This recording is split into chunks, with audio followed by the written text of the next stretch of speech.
दुश्मन को खोज निकालेंगे 7 समंदर पार से, पर कैसे लड़ पाएंगे अपने घर में छिपे गद्दार से।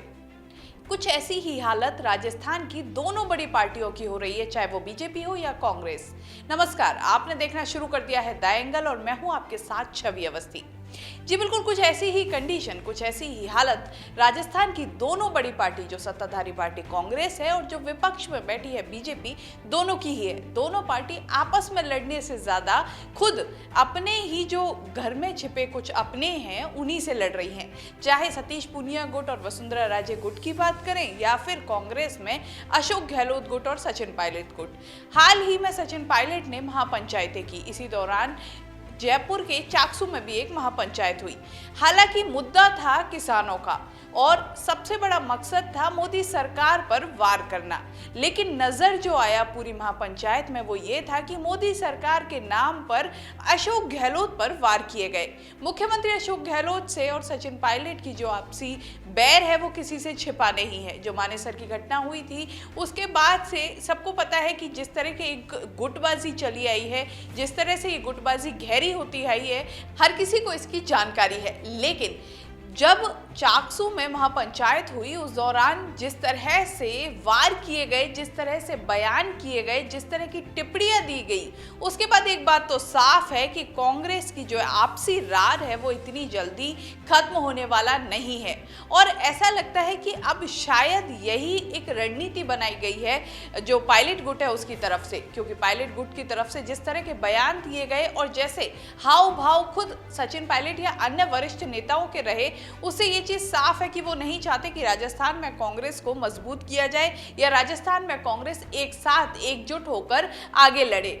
सबसे पहले हम आपको बताते हैं, जब वहां पर भाषणों का दौर चल रहा था, जो चाकसू में एक सभा हुई उस दौरान, तो राकेश पारीक ने एक इस तरह की टिप्पणी की जिससे साफ हो गया कि मोदी सरकार का तो नाम है, वार तो अशोक गहलोत पर करना है। दरअसल राकेश पारीक ने कहा कि हम सचिन पायलट साहब के साथ हैं, चाहे किसी से भी लड़ना हो, चाहे मोदी से या किसी और से।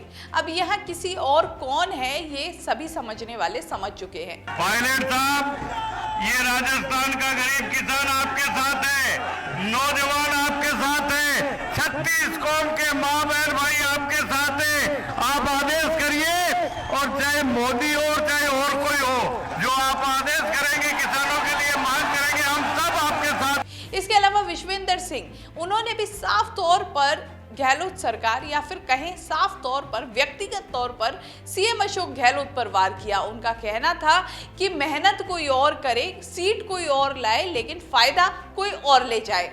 अब इससे एक बात तो साफ है, जब इस दौरान हाव भाव देखे गए तो सचिन पायलट हो या फिर सचिन पायलट के साथ बैठे रमेश मीणा या अन्य वरिष्ठ जितने भी विधायक हैं, सभी ठहाके लगा के हंसते नजर आए। और जब विश्वेंद्र सिंह का भाषण पूरा हुआ उसके बाद सचिन पायलट भी पूरे कॉन्फिडेंस के साथ तालियां बजाते नजर आए। इससे साफ है कि कहीं से भी कुछ भी सडन नहीं हुआ, किसी ने भी अचानक से कुछ नहीं बोला, जो भी था पहले से ही एक तय रणनीति के तहत हुआ है। इससे एक बात तो साफ है, जिस तरह की सियासी गलियारों में चर्चाएं चल रही हैं, जिस तरह से मीडिया में खबरें आ रही हैं, उनमें एक ही और इशारा जाता है कि सचिन पायलट गुट अब कहीं से भी सुलह करने के मूड में नहीं है। जिस तरह से अजय माकन को एक जिम्मेदारी दी गई थी कि दोनों ही गुटों के बीच सामंजस्य बिठाया जाए, ऐसा लगता है कि अजय माकन की तरफ से की गई सभी कोशिशें नाकाम हो चुकी है। साथ ही अजय माकन ने जिस तरह सचिन पायलट से कई बार मुलाकात की और कई बार जो पायलट गुट के विधायक है उनसे भी बात करने की कोशिश हुई है, इससे ये तो साफ है कि सचिन पायलट गुट कहीं से भी पार्टी के लिए नहीं सोचने को तैयार है, बल्कि इस समय पायलट गुट का अपना कुछ एजेंडा है। अब वो एजेंडा क्या है ये देखने वाली बात होगी, क्योंकि पहले भी इस तरह की बातें उठी थी और अब जिस तरह से सीधे अटैकिंग मोड में पायलट गुट आ चुका है, उससे एक बात तो साफ है कि अब सुलह की गुंजाइश कम लगती है, क्योंकि सीधे स्टेज पर खड़े होकर मुख्यमंत्री पर इस तरह की बयानबाजी करना किसी विधायक के द्वारा साफ तौर पर इंगित करता है कि वो विधायक अब मुख्यमंत्री के प्रति निष्ठा की बात छोड़िए, लेकिन आगे चलकर भी साथ काम करने के लिए इच्छुक नहीं है। ऐसे में कह सकते हैं कि आने वाले समय में कांग्रेस में कुछ और भी नई चीजें देखी जा सकती हैं।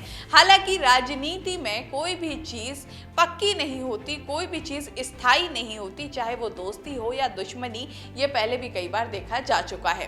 कांग्रेस के अलावा बीजेपी की भी कुछ ऐसी ही स्थिति है। भाजपा में भी जो वसुंधरा गुट है वो लगातार अपने अस्तित्व की लड़ाई कर रहा है। वहीं सतीश पूनिया गुट की तरफ से कोशिश हो रही है कि साइडलाइन किया जाए, लेकिन वसुंधरा राजे जिस तरह की जनाधार वाली नेता हैं तो उन्हें इतने हल्के में नहीं लिया जा सकता। और सबसे बड़ी चीज है कि वरिष्ठ नेता हैं, पुरानी नेता हैं, ऐसे में कुछ इसी तरह की गुटबाजी, कुछ इसी तरह की लड़ाई भाजपा में भी इन दिनों चल रही है। तो कह सकते हैं कि दोनों ही पार्टी अपनों से लड़ रही हैं, ना कि आपस में। इस तरह की खबरों के लिए द एंगल देखते रहिए। चैनल को जरूर सब्सक्राइब कीजिए। वीडियो पसंद आए तो शेयर करना ना भूलें। नमस्कार।